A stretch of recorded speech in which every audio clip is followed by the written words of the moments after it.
Boa tarde a todos.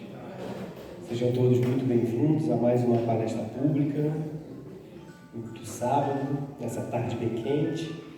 Nós vamos convidar o nosso amigo Ricardo para fazer a leitura da página inicial e após a leitura faremos a nossa prece.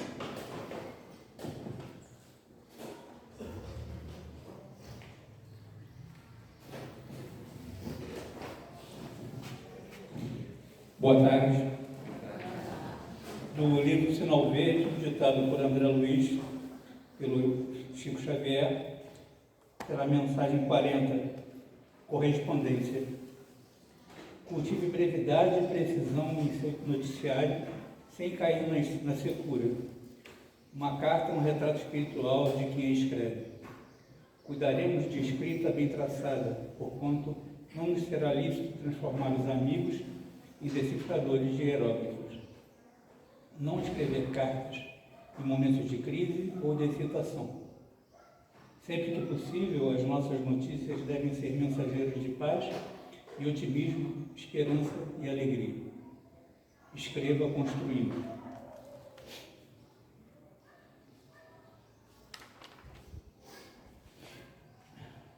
Uma carta que saia do seu punho é você conversando. Qualquer assunto pode ser tratado com altura e benevolência.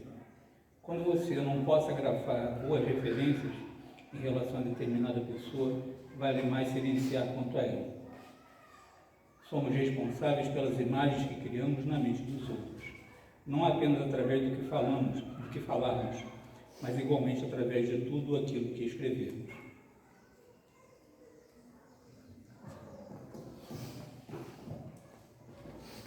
Convidar a todos para a nossa prece inicial, fechando os nossos olhos, agradecendo ao Mestre Jesus a oportunidade de estarmos aqui nessa tarde, procurando aprender o seu Evangelho à luz da doutrina espírita, nessa casa que nos acolhe, sempre com as suas portas abertas. Pedimos, Senhor, que o seu amor envolva toda a humanidade, que possa, aonde tiver dor, tiver sofrimento, que chegue acalmando esses corações, enchendo de esperança. Pedimos, Senhor, que envolva nossa amiga Bernadette, que vai fazer a palestra dessa tarde, e que fique conosco sempre. Que assim seja. Passar a palavra agora para a Bernadette, que vai falar a vida antes e depois de Jesus de Nazaré.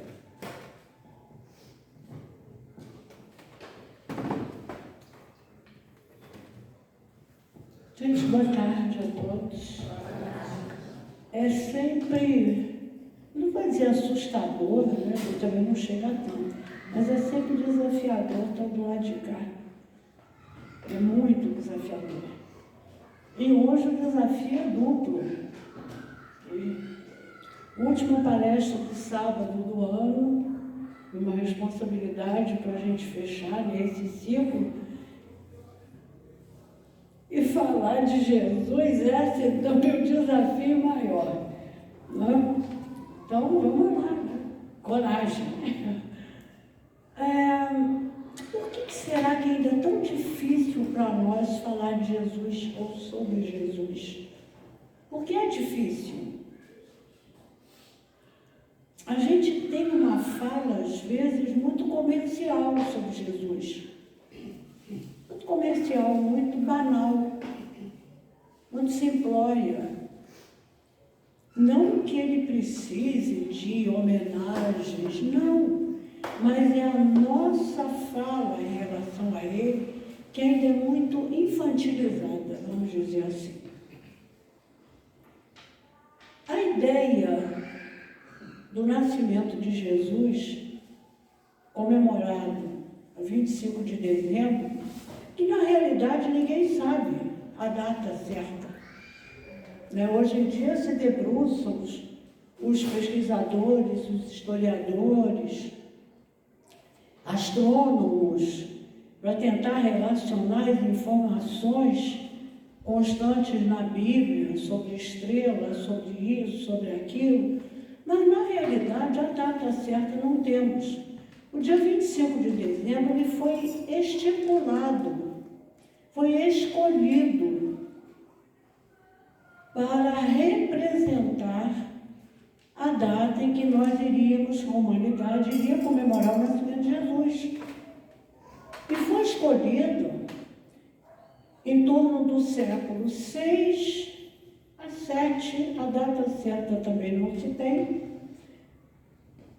por um monge, isso é o que rezam as informações, um monge chamado Dionísio o Pequeno, e que levou essa sugestão dessa data e a igreja aceitou. Por quê que ele teria levado essa data de 25 de dezembro?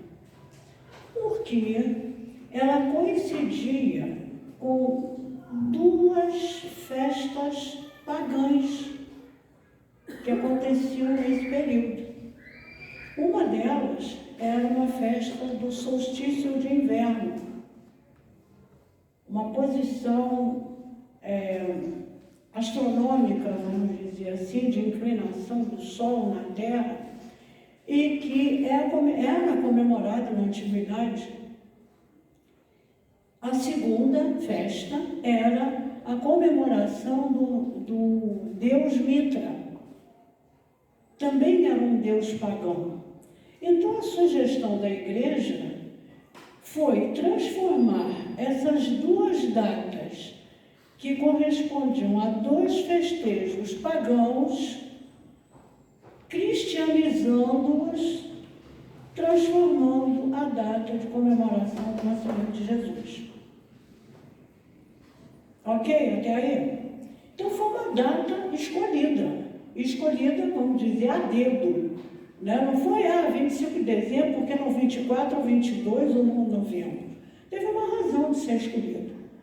Mas, afinal de contas, quem é Jesus para terem essa preocupação de escolherem uma data para formalizar o nascimento dele? Afinal de contas, quem vem a ser Jesus para merecer essas atenções 6, 7 séculos depois da data que estipularam que ele teria nascido? Então, vamos tentar conversar sobre isso. Quem é Jesus? Ele é um filho de Deus que veio redimir a humanidade, filho único de Deus, só ele. Filho de Deus ou o próprio Deus? Para muitos há um se mistura com o outro, né? Uma confusão aí. Jesus e Deus é a mesma coisa. Teria sido o Salvador que absolveu todos os nossos pecados? Já trouxe 3 propostas aí para vocês irem pensando. Além disso, como nós vemos Jesus? Aí é pessoal, é subjetivo. Alguém, um ser que foi criado perfeito, Filho único de Deus, criado perfeito, ai Jesus. E nós, né? Vamos a ralé, não somos filhos de Deus? Como que fica isso tudo na nossa cabeça? Jesus, alguém inatingível, um ser tão superior que ninguém chega a ele. E quando nós pensamos em Jesus? No Natal. No Natal a gente pensa em Jesus. No Natal a gente pensa na ceia, na troca de presentes, às vezes até brigas de família durante a ceia, né? As pessoas se reúnem e daqui a pouco está saindo confusão. Pensamos em Jesus como estamos atolados em problemas. Será que essas são as nossas propostas para pensarmos em Jesus? a gente conseguir fechar mais ou menos essa ideia, eu estou jogando um monte de informações para vocês irem pensando aí. Allan Kardec, quando estava codificando a doutrina espírita, no início, no Livro dos Espíritos, ele fez uma pergunta e que recebeu a menor resposta do Livro dos Espíritos. A pergunta foi: qual o tipo mais perfeito que Deus já ofereceu ao homem para lhe servir de guia e modelo? Resposta: uma única palavra e palavra curta: Jesus. A gente, às vezes, repete essa pergunta sem refletir sobre o conteúdo dela. Primeira coisa, o que é ser modelo? É alguém que merece ser observado e que agimos semelhante, não é? Ser imitado, ser observado para fazermos igual. Quem é guia? É alguém que lidera alguma coisa. Então, Jesus veio como guia e modelo. Mas, além disso, ele era um guia e modelo perfeito. Porque o início da pergunta, Kardec não colocou qual o tipo que Deus ofereceu. Que aí poderia ser qualquer um. Poderia ser um guia que fosse não levar para um buraco. Poderia ser um modelo que não merecia ou não teria qualidades para ser observado. Mas não. A pergunta é o tipo mais perfeito. Então ele tinha que ser um guia perfeito e um modelo perfeito. Concorda? Não pode ser diferente. Não pode ser mais ou menos. Então, por conta disso, quem é Jesus? Está lá a resposta. O tipo mais perfeito que Deus enviou para servir de orientador, de guia e de modelo, pessoa a ser imitada pelas suas qualidades. E se ele é o mais perfeito, a gente tem que ir fazendo, pegar as frases e esmiuçando, tirando ali o conteúdo. Se ele é o mais perfeito, é porque ele não tem defeitos, ele só tem as qualidades que ele precisa imitar. Ok? Então vamos seguir. Como é que era a nossa vida? Agora eu vou chamar vocês para fazer um passeio. Eu já trouxe um monte de reflexões, agora a gente vai fazer um passeio. Como está sendo, porque ela não parou ainda, como está sendo a nossa evolução? A nossa evolução do nosso nível de percepção das coisas materiais no nosso planeta. A doutrina espírita fala da lei do progresso, que é maravilhosamente bem trabalhada por Allan Kardec no 3º capítulo do livro Evangelho segundo o Espiritismo, que é um capítulo denominado Há Muitas Moradas na Casa do Pai. E esse capítulo recebeu esse título porque esse título foi tirado do Evangelho de João. João traz essa referência. Jesus falando aos discípulos, dizendo isso. Jesus afirmando e João colocou no seu Evangelho. Então Kardec pegou esse título, esse trecho, desculpa, e fez como um capítulo. A evolução é tratada neste capítulo. Agora, como é que nós compreendemos a evolução do nosso planeta? Vamos tentar ver rápido. Como nós vamos tentar imaginar lá, todo mundo já deve ter visto desenho, quando falam de homem das cavernas, não é? Aqueles homens muito antigos, aquilo. Vamos imaginar para aqueles homens o que era o dia e a noite. A noite era algo assustador. De repente, o dia ia ficando escurecendo, daqui a pouco virava noite total. Quem apagou a luz? Eles nem tinham luz. Como essa ideia deve ter perseguido a cabeça, a nossa cabeça, lá atrás? O que está acontecendo? Aonde que eu estou? O que é isso? Andamos um pouco mais, evolução, nós vamos ver que passamos a olhar o céu, aí já um pouco mais avançados, e achamos o quê? Que o nosso planetinha era o centro de tudo. Primeiro a gente não sabia nada, não entendia nada. Depois o nosso planetinha passou a ser o centro de tudo. Gente, todo conhecimento, ele vai do mais simples para o mais complexo. Não há conhecimento que venha do mais difícil para o mais fácil.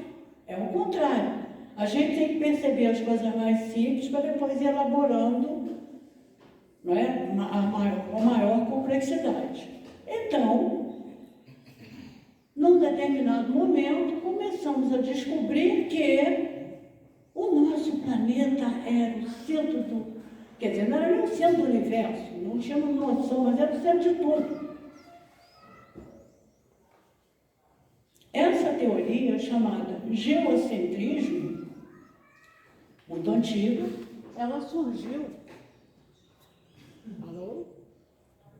Ela surgiu, começou a surgir, porque as ideias nunca surgem na cabeça de só um. A gente também já sabe disso. Mas Aristóteles foi aquele que começou a pensar mais sobre isso, no século IV a.C. E a ideia de Aristóteles, que a Terra era o centro, tudo girava, tudo que estava no céu que eles viam, girava em torno da Terra, vai ser continuada por Ptolomeu, aí já depois de Cristo. Ambos gregos, filósofos, astrônomos, pesquisadores, vamos dizer, estudiosos naquela época. E a ideia continuou, a Terra era o centro do universo. Só que a evolução vai acompanhando, vai continuando, os instrumentos, telescópios, vão se aprimorando. Então, vem a teoria que vai substituir, que é do heliocentrismo. Hélio, Sol, centrismo, centro, geo, Terra. Então, Terra no centro e embaixo o Sol, no centro da galáxia, que seria uma, e tudo girando em torno. Essa ideia surge com o Copérnico, que arranjou uma briga danada com a igreja, quando ele começou a afirmar isso. Copérnico nasceu em 1473 e morreu em 1543, a ideia de morte, né? Essa ideia foi continuada por Giordano Bruno, por Galileu Galilei, que foi outro que continuou a briga com a igreja, por Johannes Kepler e depois por Isaac Newton. Hoje em dia, a ciência já diz o quê? A astronomia, a astrofísica, que existem trilhões de sóis, não é só o nosso, trilhões de sóis. com bilhões de galáxias, sóis muito mais potentes, muito maiores do que esse nosso solzinho que está nos castigando esses dias, né? Muito maiores, de dimensão muito maior. Vamos lembrar Jesus? Há muitas moradas na casa do Pai. A gente volta à fala daquele mestre.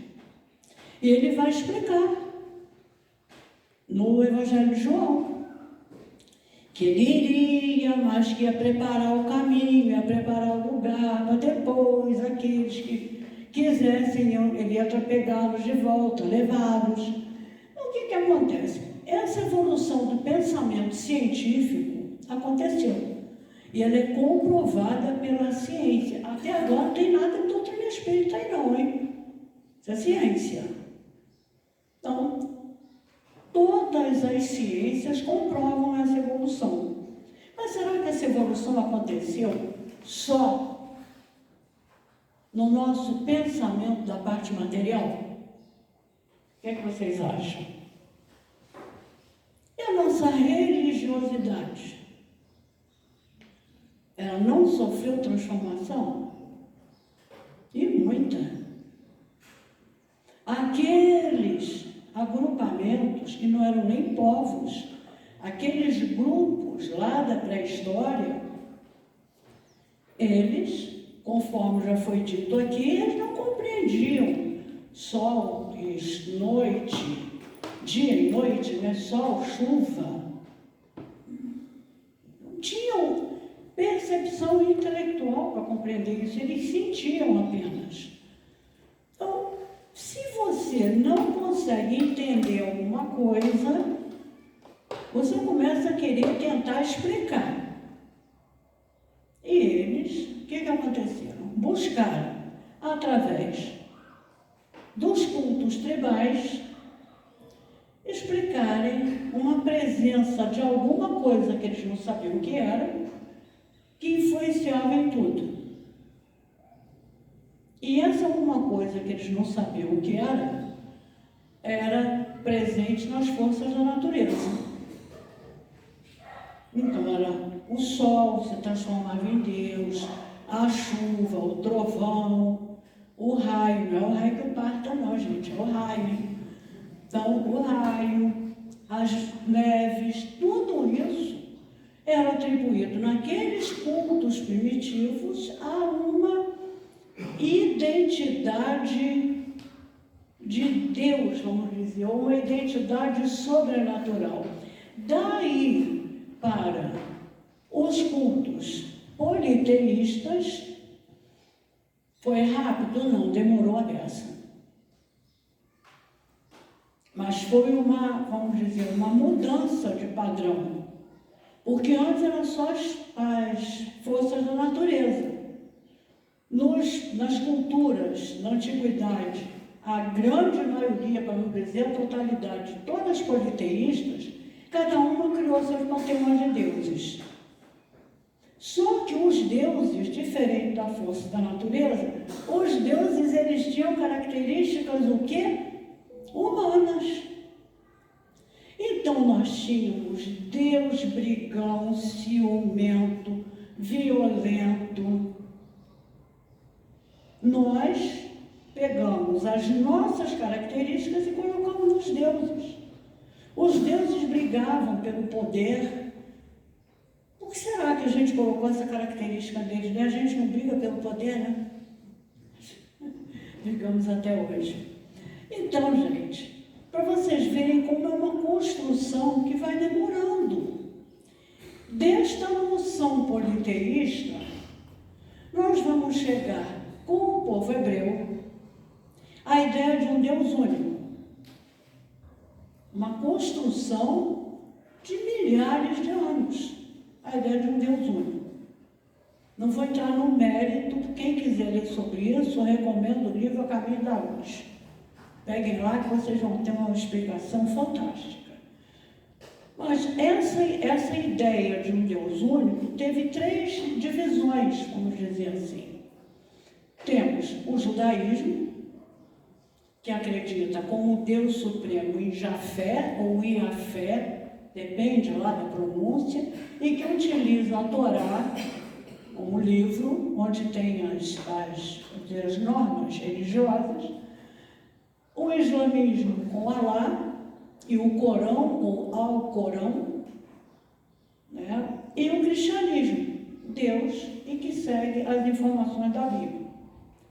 Cada um desses 3 ramos usando as suas características. Estamos aí antes de Jesus, ok? Porque os hebreus eram antes de Jesus, mas já traziam a ideia de um Deus único. Então vamos seguindo. E depois de Jesus? Aí é que o negócio vai começar a ficar divertido. Depois de Jesus, o que vai acontecer? Nós não podemos esquecer que Jesus era judeu. Jesus não era cristão. Jesus era judeu. E não só conhecia, mas seguia os ensinamentos judaicos. Jesus era judeu. Porém, no Evangelho de Mateus, no capítulo 5, tem uma fala de Jesus em que ele diz o seguinte, versículos 17 a 19: não penseis que eu vim revogar a lei ou os profetas. Não vim revogá-los, mas dar-lhes pleno cumprimento. Ora, se Jesus era judeu, seguia os ensinamentos judaicos, e ele mesmo afirmou que não veio mudar, por que este cidadão é considerado guia a ponto de estipularem uma data para transformar a história do mundo em antes de Cristo e depois de Cristo? Ele era judeu. Ele seguiu, ele diz que não veio para mudar os ensinamentos. A gente precisa refletir e não aceitar o que nos dizem, o que nos trazem. A gente sempre precisa pensar nas informações. Como é que fica esta confusão? Afinal de contas, Jesus mudou ou não mudou? E mudou o quê? E por que mudou? Qual é a visão da vida depois de Jesus? Vamos lá? Continuar a viagem?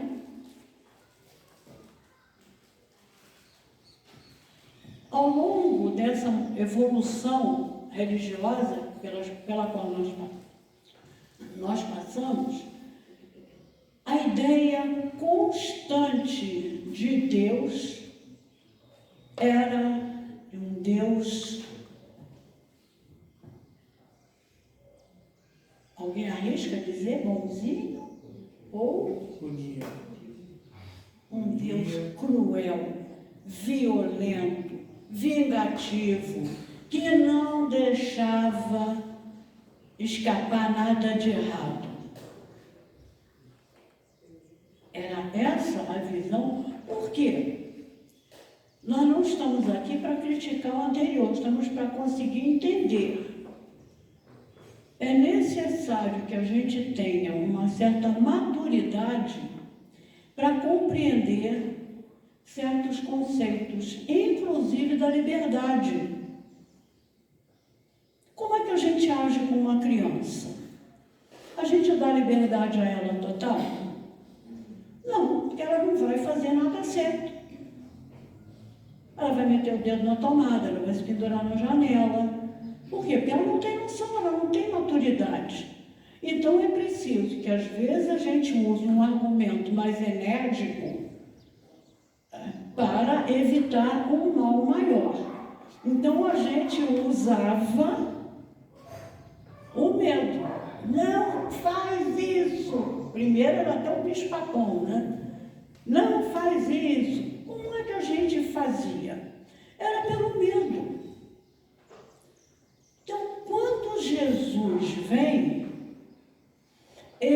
vai manter os ensinamentos antigos, porém ele vai dar uma nova leitura, justamente porque nós já não estávamos tão infantis, já tínhamos condição de compreender.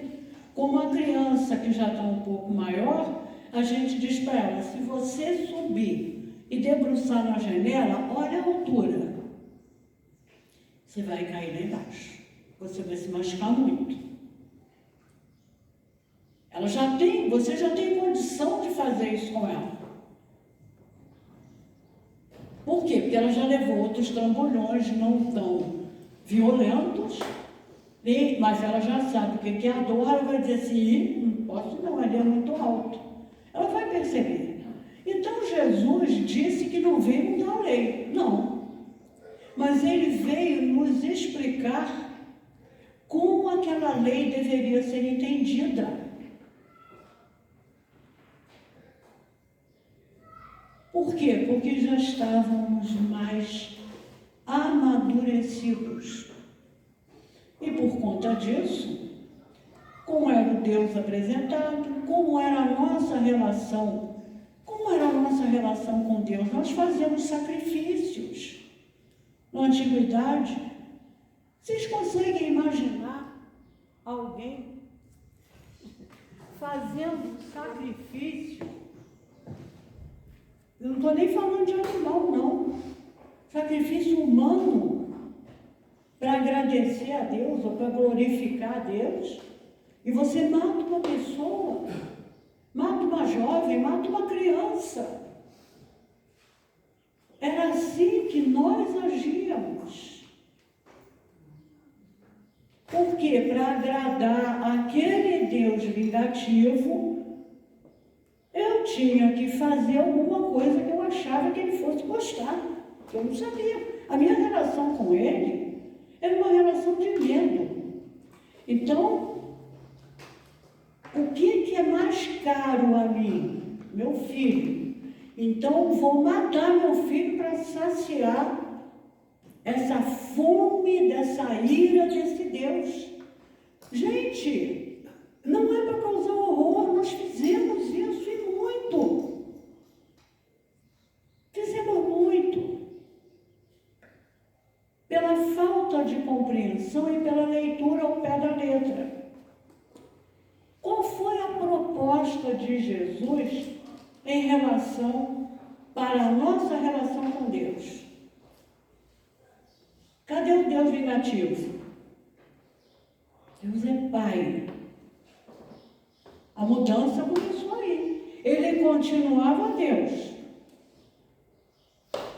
mas ele não se vingava mais. Ele amava.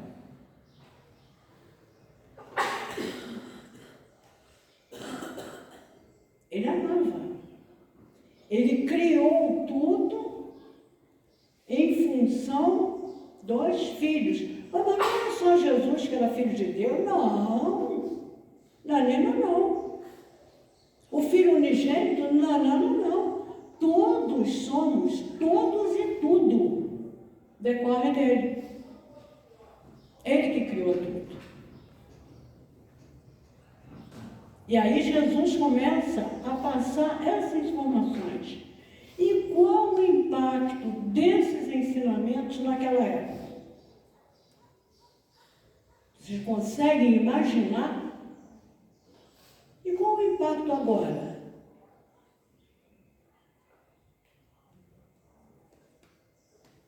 Será que nós já conseguimos perceber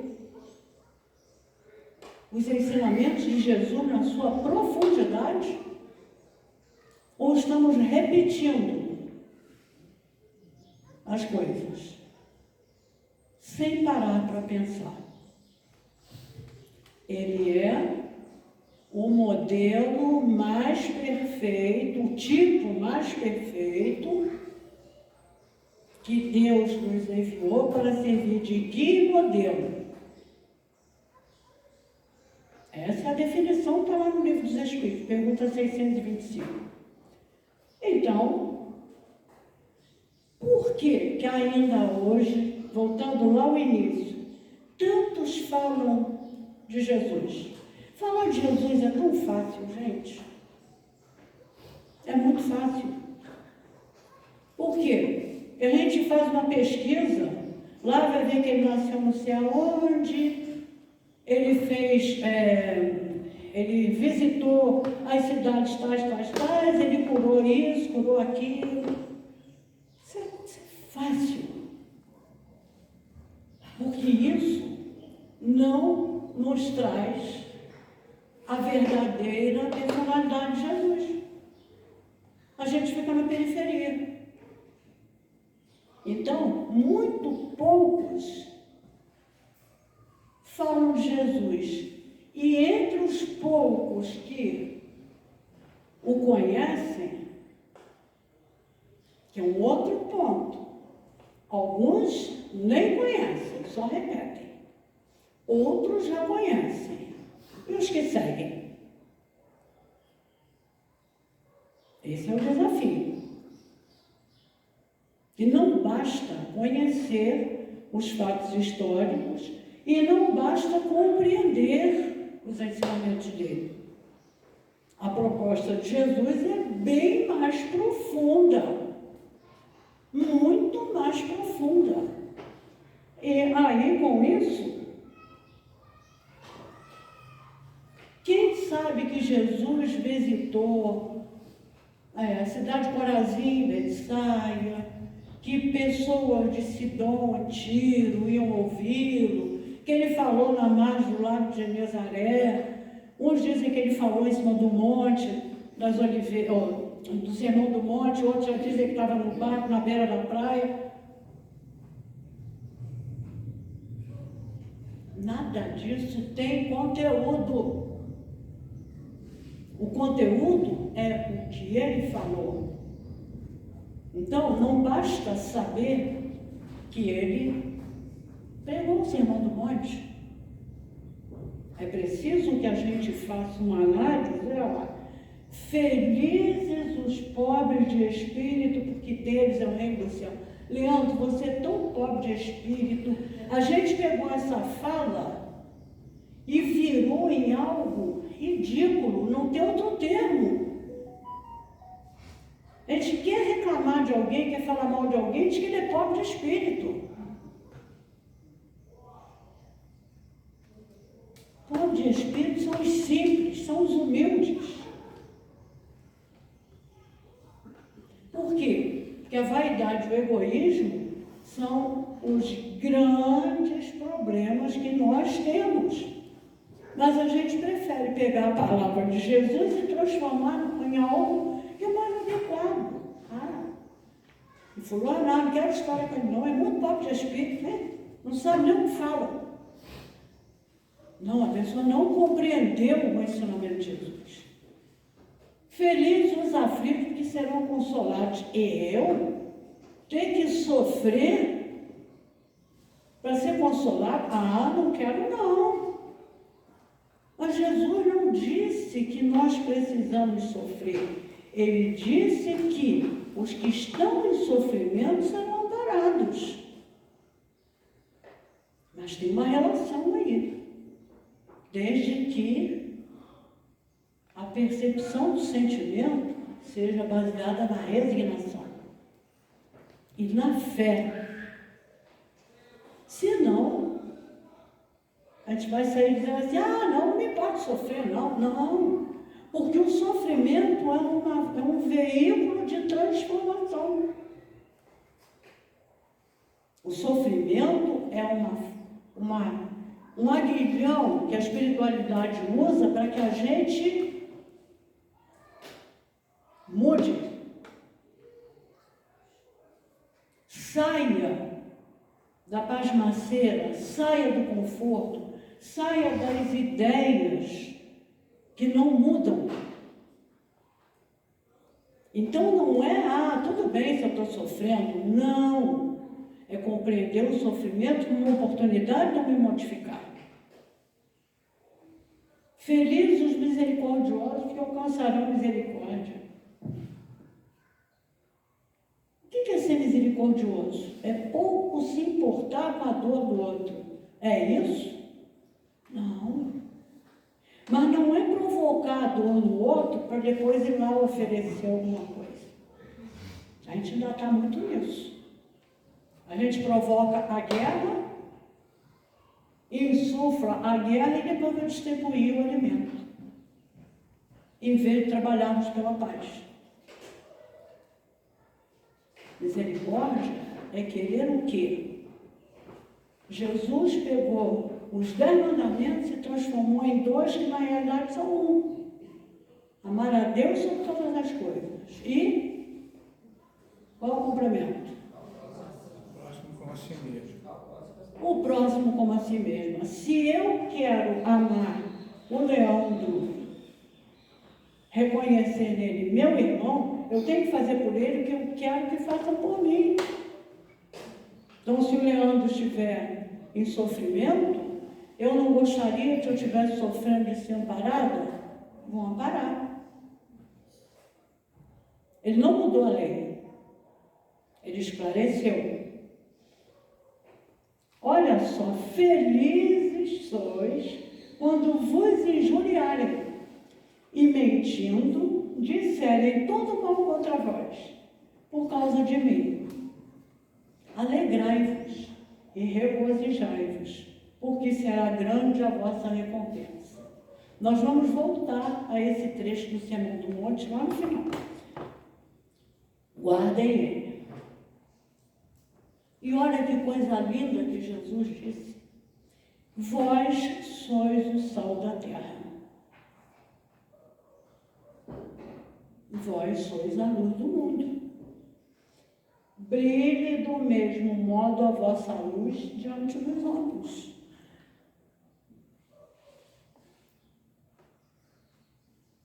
Nós não somos uns infelizes largados e só Jesus é o bonzão. Ele disse para aqueles que o seguissem, o que é o sal? É um tempero. Quem tem problema de pressão alta sabe como é complicado comer sem o sal. Um temperinho mas tão importante, porque ele, na quantidade certa, ele traz aquele sabor, ele realça o sabor. Na antiguidade, o sal era tão importante que pagamentos eram feitos com sal, daí o termo salário. Em Roma, os soldados e todos, o pagamento era feito em sal, porque não era tão fácil de se conseguir. E Jesus diz que nós somos, aqueles que o seguem, são o sal da terra. E aí ele pega de novo na teoria antiga. Ouvistes o que foi dito, olho por olho, dente por dente. Eu, porém, vos digo, àquele que te fere na face direita, oferece-lhe também a esquerda. Outra frase de Jesus que foi totalmente deturpada por nós. Bateu de um lado, eu vou dar o outro lado, até pensando que eu sou trouxa.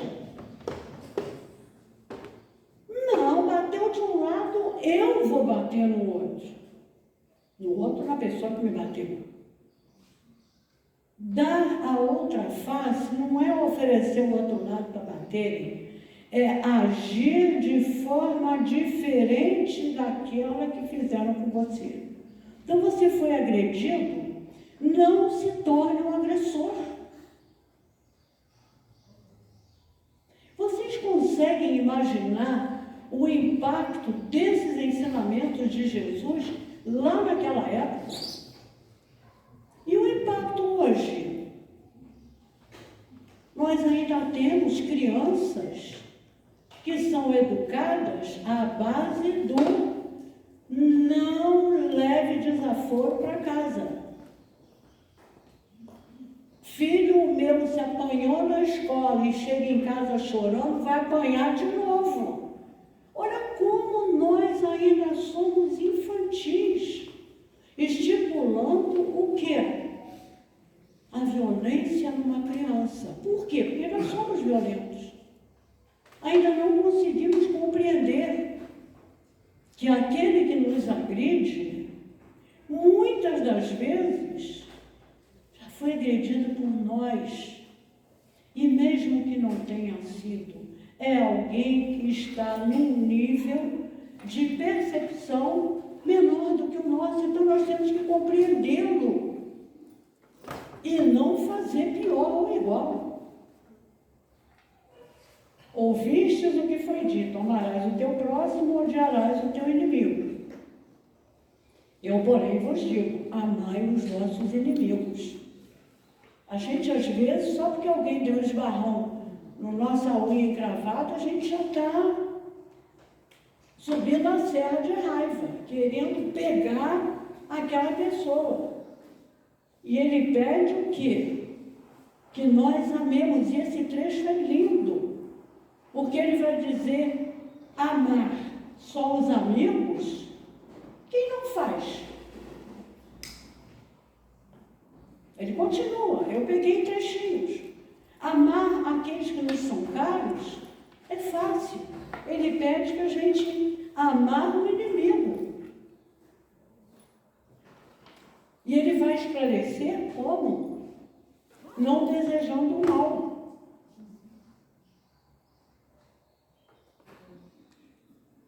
Conhecer Jesus. Aí voltando àquela pergunta, quem é Jesus? Gente, conhecer Jesus não é, repetindo, saber aonde ele nasceu, que ele é comemorado dia 25 de dezembro, que ele falou nas cidades tal. Não.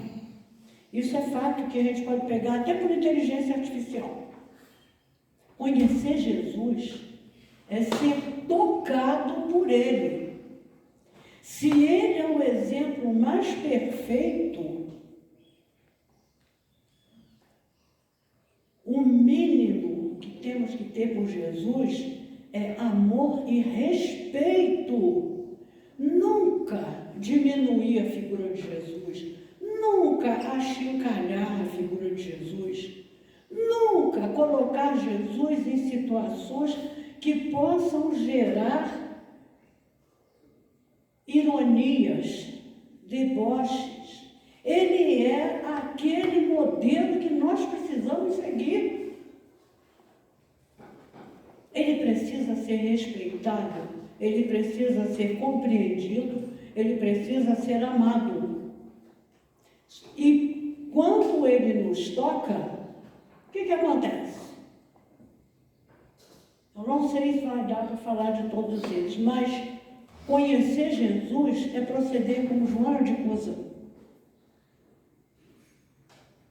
que se modificou. Ela era esposa do intendente que tomava conta da casa de Herodes, na Judéia, no Oriente. E ela conheceu Jesus, ouviu Jesus, e ela se modificou, a ponto de, quando foi perseguida e presa, vai para a arena, ouvir o filho pedir, nega. Quem tem filho sabe como é difícil você não atender ao pedido de um filho ou de uma filha. E ela é irredutível. Entre não atender ao pedido do filho e morrer testemunhando, ela escolheu a segunda opção e não atendeu ao filho, que morreu inclusive com ela, estavam os dois presos. Conhecer Jesus é mudar como Zaqueu mudou. Zaqueu era odiado, era cobrador de impostos, ele era judeu, ele tirava dinheiro. Tirava porque era a função dele. Ele cobrava impostos dos judeus para pagar os romanos. Então ele era odiado pelos judeus. Mas ele estava cumprindo a função dele, era a profissão dele. Ao conhecer Jesus, Zaqueu muda. Zaqueu muda. E aquela birra, aquele ranço que tinha entre ele e os judeus, da parte dele, ele muda completamente. E se vocês quiserem saber a história de Zaqueu, depois que desencarna, leiam o livro Ressurreição e Vida, né, Dani? Tem lá na livraria.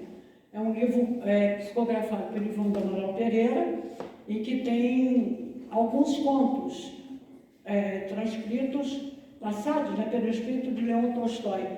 E ele vai contar Zaqueu na espiritualidade. Não vou contar para vocês, que para vocês lerem o livro. É um desafio. Mas conhecer Jesus vai fazer como Saulo. Doutor da lei,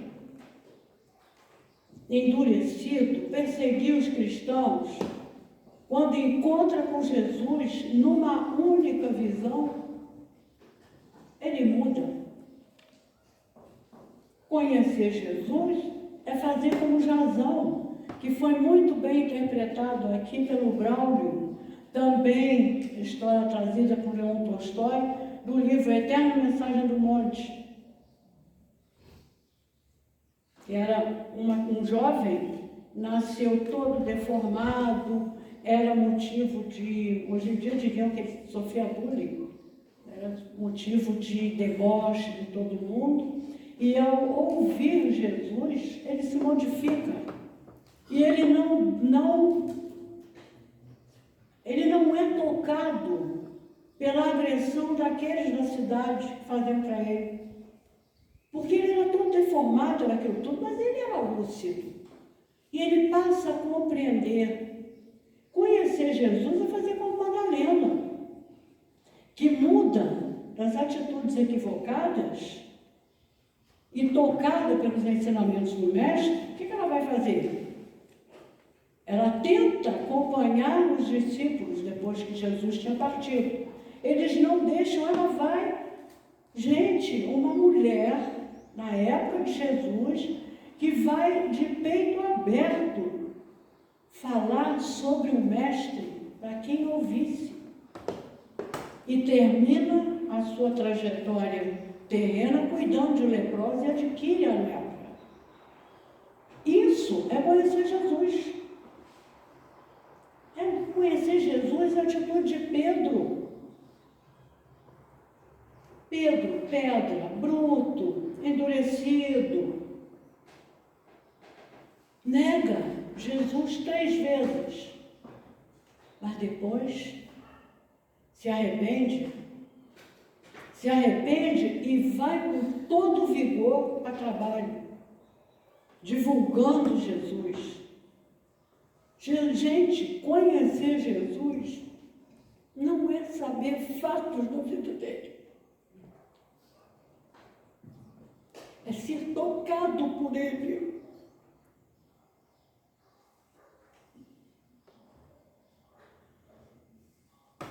E para isso, ele está sempre perto.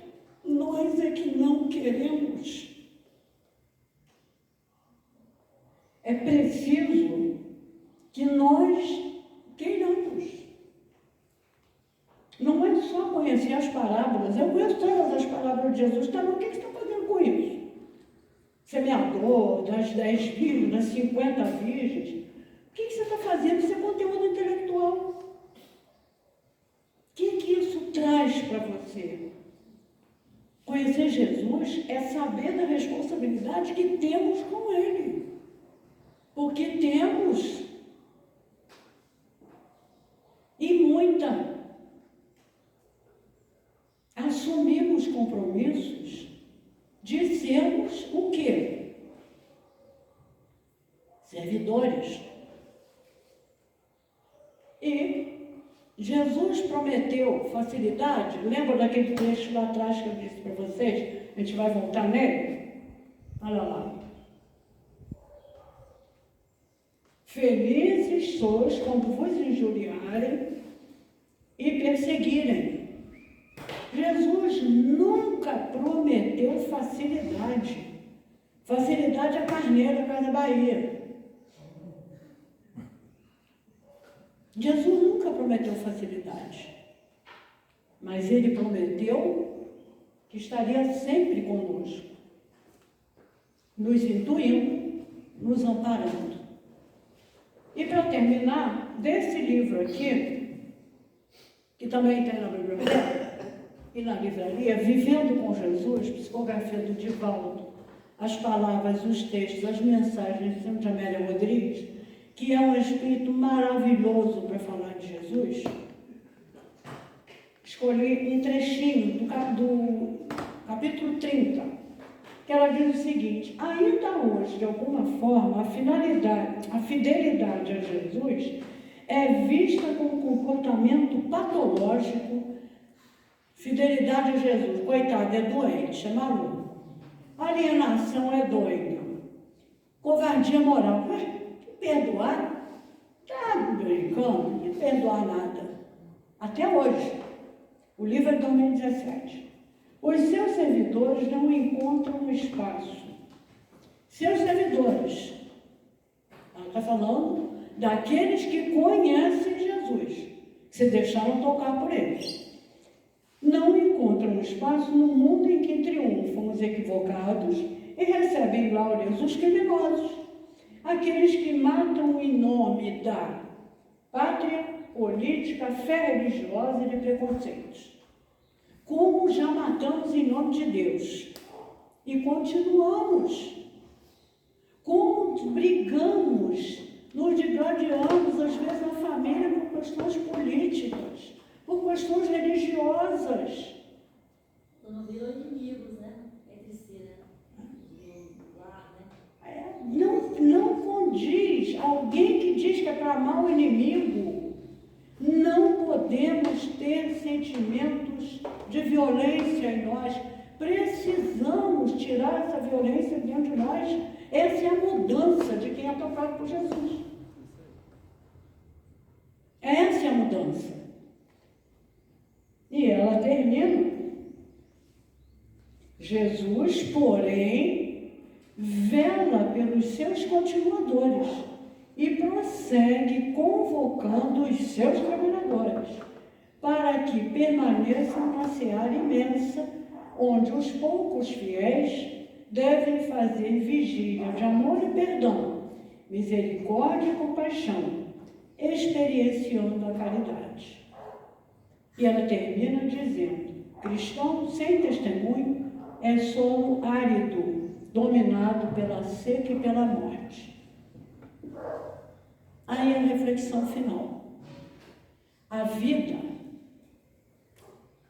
antes e depois de Jesus, é a nossa vida. Isso daqui tem que mostrar como nós somos antes de conhecer Jesus e depois de conhecer. Porque essa é a grande diferença. Feliz Natal, ou Feliz Ano Novo para vocês. Ano que vem a gente se encontra de novo.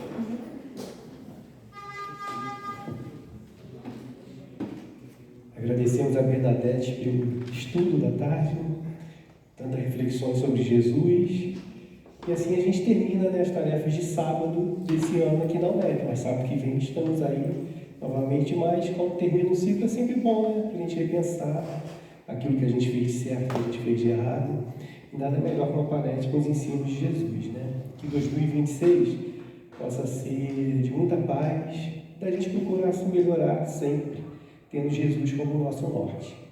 Nós vamos convidar a Isabel para fazer a nossa prece de encerramento e depois vamos encaminhar para o passe. Hoje tem alguém vindo aqui pela primeira vez? Já são todos conhecidos já? Tá, já. Excelente 2026 para todos. Então, meus irmãos, vamos aproveitar toda essa vibração que ficou no ar com a palestra, tão importante, um assunto tão bonito, tão delicado, e vamos orar, agradecendo muito a Deus, nosso Pai, a Jesus, o nosso Mestre, que foi tão falado aqui na tarde de hoje. E como foi dito pela Bernadette, precisa ser vivido em nossos atos, nas nossas atitudes, em nosso pensamento. E por isso nós estamos aqui agradecidos por termos escolhido vir aqui esta tarde, porque tivemos bastante conteúdo para elaborar em nosso coração um novo projeto de vida, onde colocamos Jesus como modelo e guia, aquele que a gente precisa seguir e copiar. Então, que tudo isso que foi dito aqui nesta tarde sirva para nós como meta para o ano que se aproxima, o ano 2026. Que muitos propósitos que ficaram para trás, que não conseguimos realizar, coisas importantes na nossa vida, para a nossa evolução, possam ser agora colocados em prática, porque sempre fazemos um planejamento no início do ano e precisamos planejar aquilo que é bom, aquilo que é importante para melhorar o mundo, para melhorar a nossa vida, melhorar a sociedade. Que neste momento, Senhor, a espiritualidade amiga desta casa, que está testemunhando essa prece, está testemunhando essa palestra, possa nos auxiliar para que levemos dentro de nós novos propósitos de vida, novos propósitos para a nossa caminhada. Que a paz do nosso Mestre Jesus possa visitar todos os necessitados, todos os sofredores que estamos neste momento pensando, os nossos lares também possam ser visitados, estes nomes que aqui foram colocados possam ser levados ao plano espiritual para o devido atendimento, Senhor. Muito obrigada, Jesus, por esta casa que nos abriga, pelos irmãos de caminhada, por todos aqueles que ombreiam conosco durante todo o ano, nas diferentes tarefas. Muito obrigada, Senhor. Que sejamos merecedores de semelhante honra, de semelhante oportunidade. Que assim seja, Senhor. Graças a Deus.